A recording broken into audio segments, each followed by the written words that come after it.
नाज़रीन अस्सलाम वालेकुम। कानून और आप लेके अली बुखारी आपकी खिदमत में हाजिर।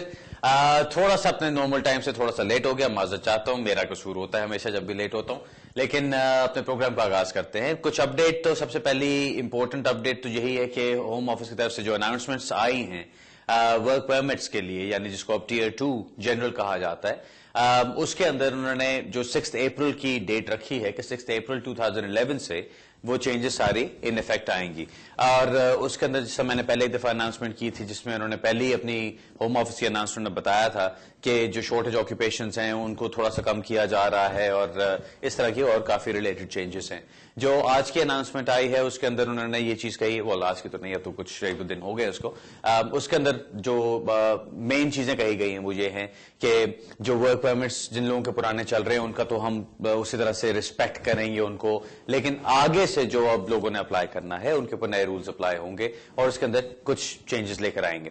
अब जो सारे चेंजेस हैं इतने वो इंटरेस्ट वाली नहीं है कि मैं कहूं कि उसमें से सारा मैं पहले एक्सप्लेन करूंगा उनको, लेकिन वो ऐसी चीजें कि जैसे जैसे क्वेश्चन कोई उठेगा उसके ऊपर हम देख सकते हैं, क्योंकि जितना ज्यादा वो टेक्निकल करते जा रहे हैं, जितना ज्यादा वो उसके अंदर छोटी छोटी मीन में निकाल रहे हैं, उसको फिर यहां पे अपडेट्स में बताना मुश्किल होता है। इसलिए बेहतर है कि बजाय से कि मैं वो बता के कंफ्यूजन पैदा करूं, बेहतर है कि जब किसी का कोई क्वेश्चन उठेगा तो उसको देख लेंगे। इंट्रा कंपनी ट्रांसफर्स लोग जानते हैं, जो नहीं जानते उनको वो अफेक्ट नहीं करती चीज, जिनको अफेक्ट करती है इंट्रा कंपनी ट्रांसफर्स के ऊपर भी नए रूल्स आए हैं, अगर आपको वो चीज अफेक्ट करती है उसको देख लीजिएगा। 6 अप्रैल जैसा मैंने बताया इसकी डेट है, उससे पहले उस पर फिक्र करने की जरूरत नहीं है, लेकिन 6 अप्रैल को ज्यादा दूर नहीं है, पता भी नहीं चलेगा कितनी जल्दी आ जाएगी। जो बाकी जनरल क्वेश्चंस मुझसे रोजाना तकरीबन पूछे जाते हैं, बहुत फोन आते हैं, लोग पूछते हैं कि जी जो HSMP है वो खत्म कर रहे हैं, PSW को खत्म कर रहे हैं, क्या हो रहा है। मैं हमेशा यही चीज कहता हूं, उसके ऊपर कंसल्टेशंस हुई हैं। कंसल्टेशन से पहले जो अनाउंसमेंट की गई थी उसमें यह था कि इन चीजों को खत्म किया जाए क्योंकि इनको मिसयूज किया गया है, और जो इमिग्रेशन का जनरल कॉन्सेप्ट है वो ये नहीं होना चाहिए कि कोई भी जो आना चाहे यहां पर आकर आराम से काम करे, जितनी देर ठहरना चाहे ठहरे मर्जी से, और उसके बाद किसी एक कैटेगरी में जाके उनको इंडेफिनिट लीव मिले और वो नेशनलिटी लेके आराम से यहीं पे बैठ जाए। होम ऑफिस का जो अब स्टांस है, जो उनका जिस तरीके से वो लेके चलना चाहते हैं इसको, उसमें यह है कि आप अगर यहां पर आना चाहते हैं आप आइए, आके काम करें। अगर आपसे कोई आपकी इतनी इनकम बढ़ जाती, जिस तरह अब ये टीयर 2 जनरल में उन्होंने कहा कि जी अगर आप 150,000 पाउंड से ज्यादा कमा रहे हैं तो आपको उसकी स्पॉन्सरशिप लाइसेंस की भी जरूरत नहीं होगी। सो ये इस तरह की चीजें वो कर रहे हैं ताकि उन लोगों को अट्रैक्ट किया जाए जो बहुत हाई अर्नर्स हैं या बहुत हाईली स्किल्ड हैं, जेन्युइनली हाईली स्किल्ड हैं, उन बाकी लोगों को डिस्करेज किया जाए यहां आने से, जो कि यहां पर आके सिर्फ अपनी इकोनॉमिक सर्कमस्टांसेस को बेहतर करने के लिए इधर आना चाहते हैं। सो जो फर्क है वो सारा का सारा एक जो शिफ्ट ऑफ पॉलिसी है वो इस वजह से है कि पहले शिफ्ट पॉलिसी में यह था, पहले जो एक पॉलिसी चल रही थी वो ये थी कि अगर आप यहां पर आके अपने इकोनॉमिक सर्कमस्टांसेस को बेहतर कर सकते हैं और उस बेहतरी में आप मुल्क को फायदा यानी यूके को फायदा पहुंचा सकते हैं, तो ठीक है आपको आने दिया जाए, जिसपे कि highly skilled migrant programme based था या बाकी चीजें चल रही थी।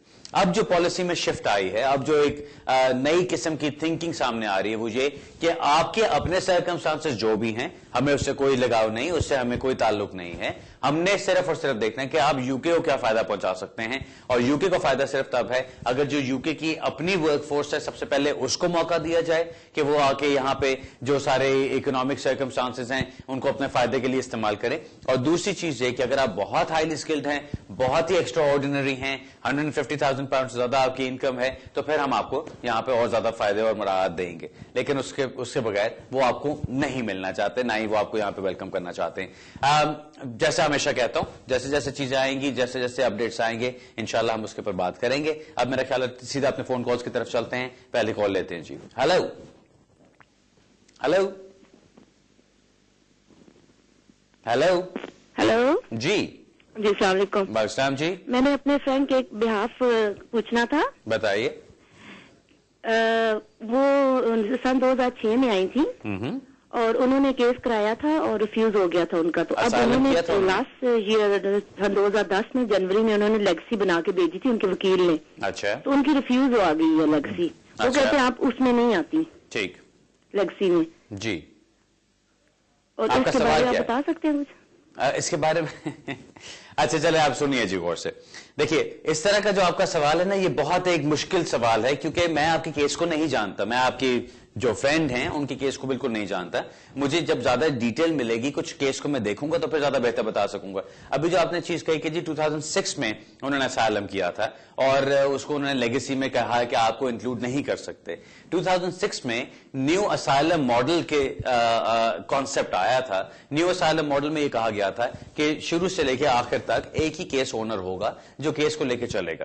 جو لوگ اس نیو اسائلم ماڈل میں آتے ہیں ان کو جنرلی لیگیسی میں انکلوڈ نہیں کیا جاتا. لیگیسی میں زیادہ تر وہ لوگ ہیں یا بلکہ موسٹلی وہ لوگ ہیں جو پرانے سسٹم کے تحت چلتے تھے. سو آپ کی فرینڈ جو ہیں غالباً ان کو نیو اسائلم ماڈل میں رکھا گیا تھا جس کی وجہ سے ان کو انکلوڈ نہیں کیا جا رہا لیگیسی میں.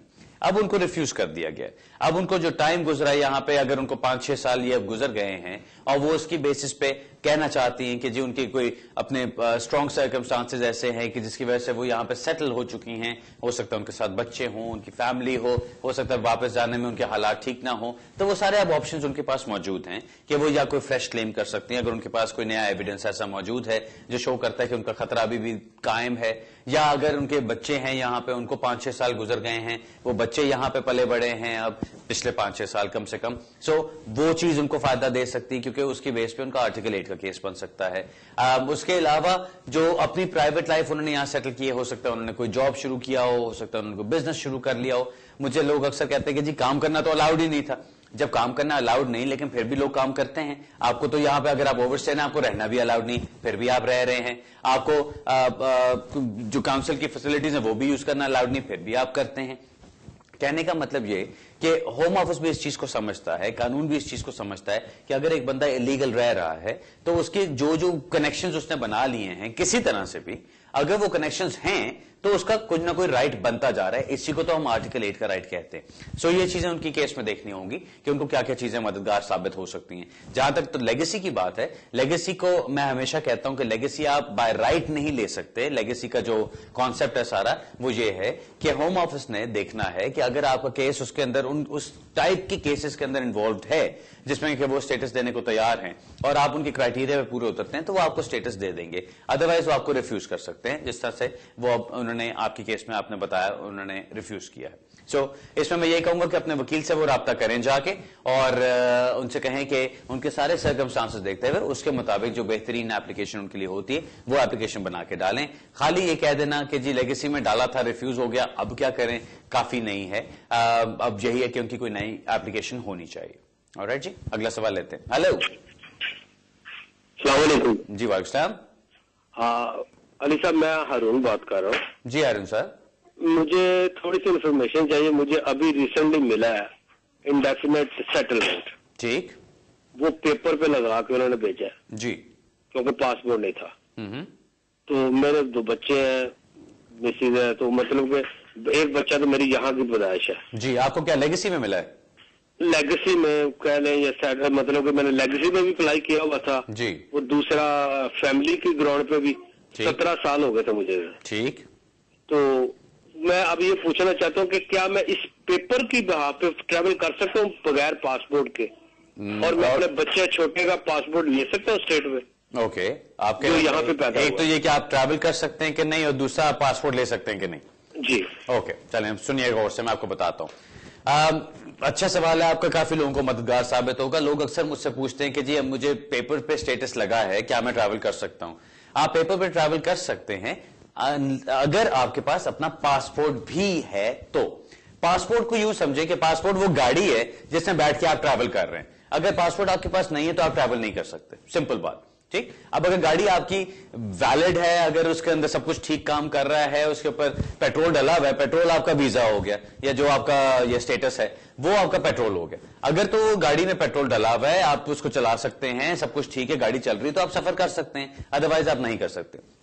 جو یہ اسٹیٹس کی بات ہے جو پیپر پہ لگا ہوا ہے, اگر تو آپ کے پاسپورٹ کے اندر ہو تو پھر سب سے بیسٹ ہے. اگر پاسپورٹ کے اندر آپ نہیں لگوا سکتے اور آپ کو ارجنٹلی ٹریول کرنا ہے یا آپ ویٹ نہیں کرنا چاہتے تو آپ کا پاسپورٹ اور یہ پیپر دونوں اگر ساتھ ہوں तो आप उनको अटैच करके फिर भी ट्रैवल कर सकते हैं। लेकिन अगर आप खाली ये कह रहे हैं कि जी खाली मैं उस पेपर पे ट्रैवल कर सकता हूं कि नहीं कर सकता, तो उसका जवाब है कि आप नहीं कर सकते, आपके पास पासपोर्ट होना जरूरी है। एक तो ये चीज होगी। दूसरी बात आपने कही कि जी आपका बेटा यहां पे पैदा हुआ, मेरा ख्याल आपने बेटा ही कहा था, बेटा आपका यहां पे पैदा हुआ और अब उसके लिए आपने क्या करना है। अब आपको क्योंकि इंडेफिनिट लीव मिल गई है, आप बच्चे के लिए डायरेक्टली अप्लाई कर सकते हैं to be registered as a British national.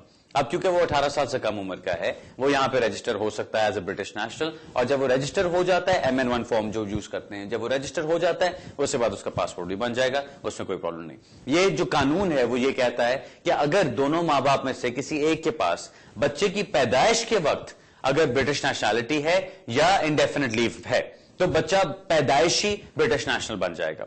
लेकिन अगर उसकी पैदाइश के बाद उनको ब्रिटिश नेशनैलिटी मिलती है या इंडेफिनिट लीव मिलती है, तो उस बच्चे को आप रजिस्टर करा सकते हैं एज ब्रिटिश नेशनल अगर वो 18 साल से कम उम्र का है। सो आपकी केस में ये चीज कारआमद होगी। 18 साल से कम उम्र वाले बच्चे को आप रजिस्टर करा सकते हैं। रजिस्टर कराने के बाद आप उसका पासपोर्ट ले सकते हैं और फिर वो जहां मर्जी जाए, जो मर्जी ट्रैवल करे, फिर उसको किसी किस्म की कोई रिस्ट्रिक्शन नहीं। ऑलराइट जी, अगला सवाल लेते हैं।